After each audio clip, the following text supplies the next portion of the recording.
وحدہ والصلاۃ والسلام علی من لا نبی بعدہ اما بعد۔ آج ہم گفتگو کریں گے سورہ ہود پر۔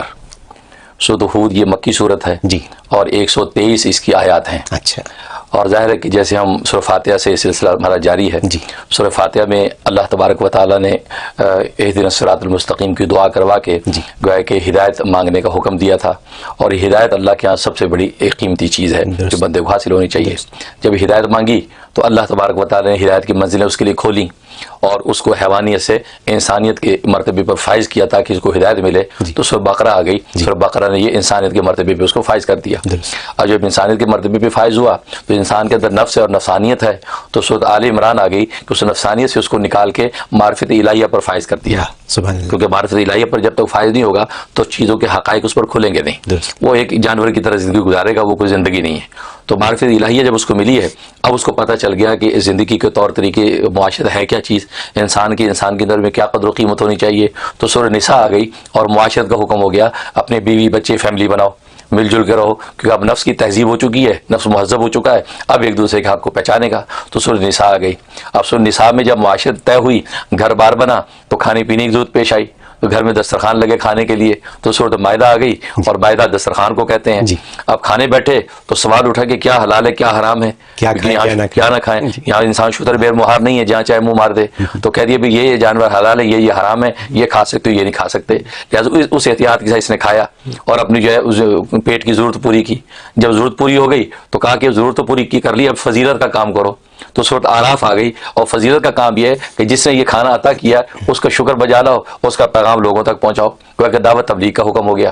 اب سورۃ اعراف میں دعوت تبلیغ کے لیے نکلے تو ظاہر ہے کہ لوگوں سے جب دعوت تبلیغ کے کام میں لگے تو لوگوں سے مڑ بھیڑ ہوئی، تو ہر طرح کے لوگ ہیں، کوئی خر دماغ بھی مل جاتے ہیں، لڑائی پھڈا ہو جاتا ہے۔ تو لڑائی کی حدود بتا دی سورۃ انفال میں کہ لڑنا ہے تو یہ حدود ہے، اس حدود سے باہر نہیں نکلنا، درندوں کی طرح نہیں لڑنا، اس کی حد بندی ہے۔ اور اگر زیادہ بڑھ گئی، ملک کی سطح پہ لڑائی ہوگی تو جہاد بن گیا، تو جہاد کے یہ آداب ہیں۔ اور پھر دشمن سے مال غنیمت ملے گا، اس کی تقسیم کا یہ ضابطہ ہے، یہ نہیں کہ جس کے ہاتھ لگا لے گیا، نہیں، اس کو اس طریقے سے رکھ کے اپنے امیر کی نگرانی میں اپنے حصے بکری کیے جائیں گے۔ تو انفال آ گئی۔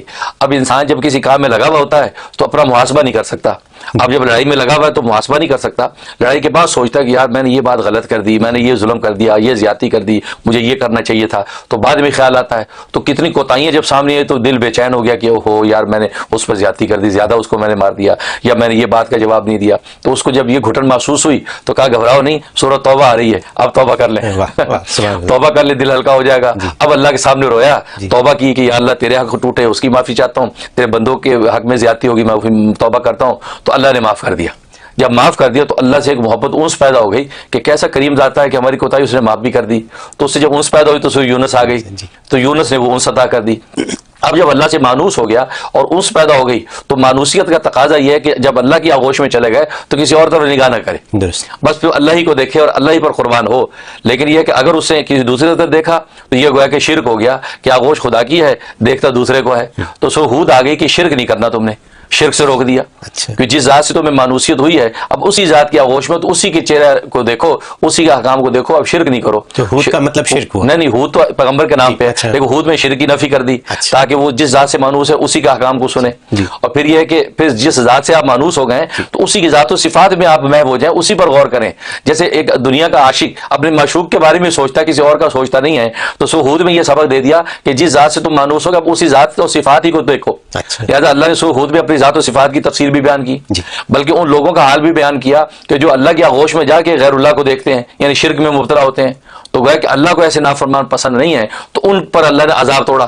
اس عذابوں کا ذکر کیا سورہ ہود میں، یہاں تک کہ نبی کریم صلی اللہ علیہ وسلم فرماتے ہیں کہ مجھے سورہ ہود نے بوڑھا کر دیا، یعنی اس کے اتنے ہولناک عذاب، اتنے ہولناک مضامین ہیں کہ میں بوڑھا ہو گیا اس کے مضامین پڑھ گئے۔ ہاں، تو اس لیے فرمایا کہ تو سورہ ہود کے اندر یہ نصیحت کر دی کہ جس ذات سے انس ہوئی تھی تو انس کا تقاضا یہ تھا کہ آپ دل و جان سے اسی کو دیکھیں اور شرک نہ کریں، اسی کی ذات صفات سے آپ جو لطف حاصل کریں، غیر کو نہ دیکھیں۔ یہ سورہ ہود کے اندر یہ مضامین بیان ہو گئے۔ اور پھر اس میں ہود اس لیے کہا کہ اس میں حضرت ہود علیہ الصلوۃ والسلام کی قوم کا ذکر کیا گیا، کیسے ہود کی قوم پر کس طرح عذاب اللہ نے توڑا، کیسے ان پر تباہی آئی، پھر نوح علیہ الصلوۃ والسلام کی قوم پر کیسے تباہی آئی۔ تو جن نافرمانوں نے جو حرکتیں کی تھی ان کو اللہ تبارک و تعالیٰ نے جس طرح دنیا میں جو ہے وہ تباہ و برباد کیا، اس کا تذکرہ ہے۔ اسی لیے نبی پاک فرماتے ہیں کہ مجھے سورہ ہود نے بوڑھا کر دیا کہ میرے جو نافرمان ہیں وہ اگر میری نافرمانی کریں گے تو وہ بھی نہیں بچ پائیں گے۔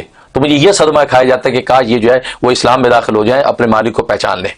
اس لیے سورہ ہود میں اللہ تبارک و تعالی نے 4 دعوے فرمائے ہیں جی 2 دعوے توحید کے فرمائے ہیں. پہلا دعویٰ توحید کیا تو اس پر 3 دلائل پیش کیے, پھر دوبارہ دعویٰ توحید کیا تو اس پر 2 دلائل پیش کیے, پھر تیسرا دعویٰ رسالت پیش کیا کہ یہ نبی جو ہے سچا برحق ہے محمد صلی اللہ علیہ وسلم, اس پر ایمان لے آؤ, تو اس پر 1 دلیل پیش کی. پھر دعویٰ صداقت قرآن پیش کیا کہ قرآن سچی کتاب ہے, جو مضامین تمہیں پہنچے بالکل برحق ہیں, اس پر پھر 1 دلیل پیش کی. اس کے علاوہ دیگر مضامین. تو یہ 4 دعوے اس صورت میں فرمائے ہیں. حالانکہ عام طور پہ صورتوں میں ایک ہی دعویٰ فرماتے ہیں, اس میں اللہ نے 4 دعوے فرمائے اور پھر ہولناک مضامین بیان کیے ہیں سورہ ہود کے اندر. اس طریقے سے سورہ ہود جو ہے اپنے مقام کو فائنل میں پہنچتی ہے. تو میں انگریزی میں کہہ سکتا ہوں کہ بہت ہیوی ڈیوٹی صورت ہے. ہیوی ڈیوٹی بالکل جی, کیونکہ نبی پاک صلی اللہ علیہ وسلم تک نے کہا کہ مجھے بوڑھا کر دیا. یعنی ان کو اس سے تکلیف پہنچی کہ آئندہ کا لوگوں کا عذاب انہوں نے دیکھا جو کہ شرک کر رہے تھے. بالکل بالکل ٹھیک ہے. اور پھر 4 دعوے فرمائے اسی صورت میں نہیں ہے. بالکل بالکل.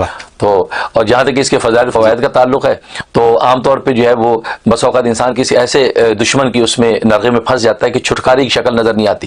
دشمن طاقتور ہے, بڑا خطرناک ہے, اور یہ بیچارہ بالکل بے بس ہے, عاجز ہے.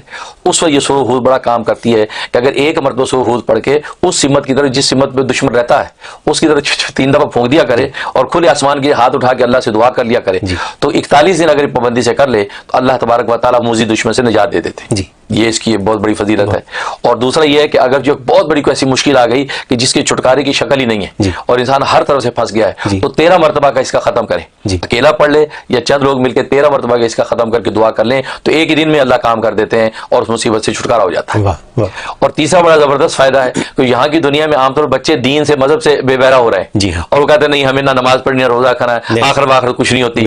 یہ بہت ہو رہا ہے, بڑوں چھوٹوں میں یہ فتنہ پیدا ہو رہا ہے. اس کے سورہ ہود میں بڑا کمال ہے کہ اگر سورہ ہود روزانہ تلاوت کر کے پانی میں دم کر کے ایسے بچوں کو پلایا جائے یا گھر کے کھانے پینے پہ پھونک دیا جائے اور پانی ان کے کپڑوں پہ بھی چھڑک دیا جائے جو کالج وغیرہ میں ہے, اور یہ 21 ڈیز پابندی سے کر لیں, اللہ ان کے اندر فکر آخرت پیدا کر دیں گے اور نیک ہو جائے گا. دیکھیے یہ تمام امریکہ اور یورپین میں رہنے والے پاکستانی یا مسلمانوں کی, بلکہ پاکستان جیسی جگہ پہ رہنے والے مسلمانوں کے بچوں کے یہ پرابلم ہے کہ نو میٹر کہ ماں باپ یا بڑے کتنا بھی سکھائیں, بچے جو ہیں وہ اسلام کی طرف راغب نہیں ہیں آج کل کی دنیا کی باقی مصروفیات میں سے. بالکل صحیح. تو اس کا آپ نے حل یہ بتایا کہ سورہ ہود کو 13 دفعہ پڑھیں. 13 مرتبہ. بالکل 13 مرتبہ نہیں,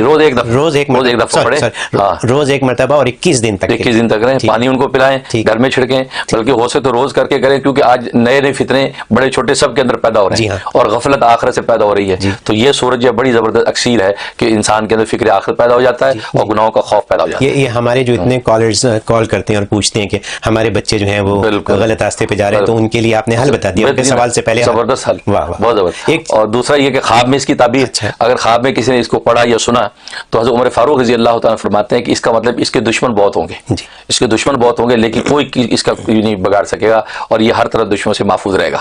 اور امام جعفر صادق رحمۃ اللہ علیہ فرماتے ہیں کہ اگر اس نے سورہ ہود خواب میں پڑھی یا سنی تو اس کا مطلب ہے کہ اللہ اس کی عمر کو لمبا کریں گے اور اس کی زندگی میں سفر زیادہ ہوں گے, سفر زیادہ ہوں گے, اور اس کو یقین و ایمان کی دولت سے اللہ جو وہ سرفراز کریں گے. اور آخرت میں اللہ تبارک و تعالی اس کو اتنا اجر دیں گے جتنا حضرت نوح علیہ الصلوۃ والسلام کے ماننے والے اور نہ ماننے والوں کی تعداد ہے. یعنی ان کی تصدیق کرنے والے اور تکذیب کرنے والے سب کی جتنی تعداد بنتی ہے, ہر عمل کے بدلے میں اللہ ان کو اتنا اجر دیں گے اس شخص کو, اور آخرت میں اس کو جو ہے ان لوگوں میں شامل کریں گے جو دوسروں کی شفاعت کر کے جنت میں داخل کرے گا. اللہ اس کو یہ مقام دے گے کہ وہ اس مقام پر فائز ہوگا کہ آخرت میں یہ شفاعت کرنے والوں میں شامل ہوگا. یہ